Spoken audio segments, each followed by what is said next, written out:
Creatine monohydrate, or HCL. What's the difference, and what should you be taking?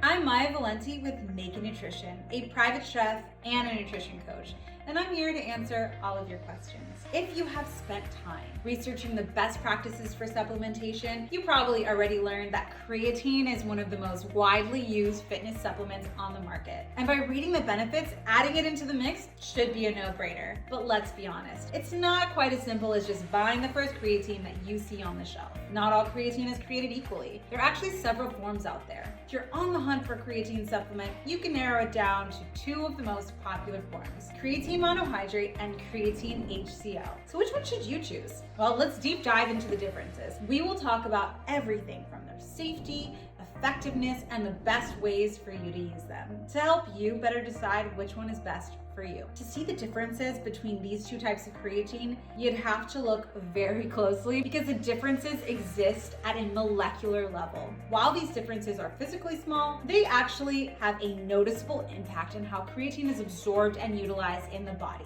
Creatine monohydrate is the most common version that you're going to find on the shelves, and it's also been around the longest in the fitness industry, as it has been studied extensively. This form is typically made with a creatine molecule plus a water molecule. Plenty of research supports the effectiveness of creatine monohydrate. There is extensive evidence that shows how it increases energy, power, and stamina during workouts. This form is also known for bringing more water into the muscle. It's important to note that it is most effective to use a loading phase to build up stores in the muscle. Without this phase, the muscles and your workouts won't reap all of the benefits. Creatine hydrochloride, or HCL, is newer to the market, but quickly gaining popularity. This form is made up of a creatine molecule plus a hydrochloride attached. Attaching that hydrochloride instead of water enhances water solubility and absorption. And the potential difference in the solubility, it isn't small. One study found that this form of creatine is 38 times more soluble than monohydrate. This means that it's possible to take less creatine HCL and see the same results as creatine monohydrate. Faster absorption also means little to no water retention, which is a potential side effect of creatine monohydrate. That attached HCL also makes the creatine molecule more stable, meaning you may be able to skip the loading phase altogether and still see results. Now let's talk about safety. In the past, there were concerns about the risks of taking creatine supplement. There were claims that it worked like a steroid and caused a number of negative side effects like weight gain, hair loss,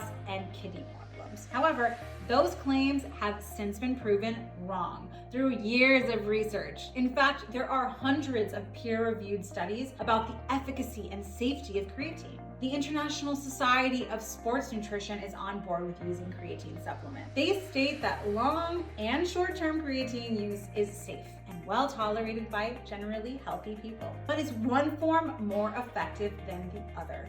Technically, creatine monohydrate and creatine HCL are equally effective. Both forms of supplemental creatine facilitate increased muscle mass when taken appropriately. The difference between these two lies in how effectively they get into the muscle. In theory, creatine HCL is more efficient when it comes to solubility and absorption. So you could say that this makes this form more effective because more creatine is getting into the cells quicker with less side effects. However, there are limited studies zeroing in on HCL to say for sure. There was a recent double-blind study which divided subjects into 4 groups, which compared the effects of both forms on athletic performance: plasma testosterone and plasma cortisol, as these hormones serve as indicators for muscle growth. And the results indicated no significant difference in the effectiveness between the two forms. Although several forms of creatine exist on the market, you can't ignore that creatine monohydrate is the most thoroughly researched form. No matter what kind of creatine you choose, remember that the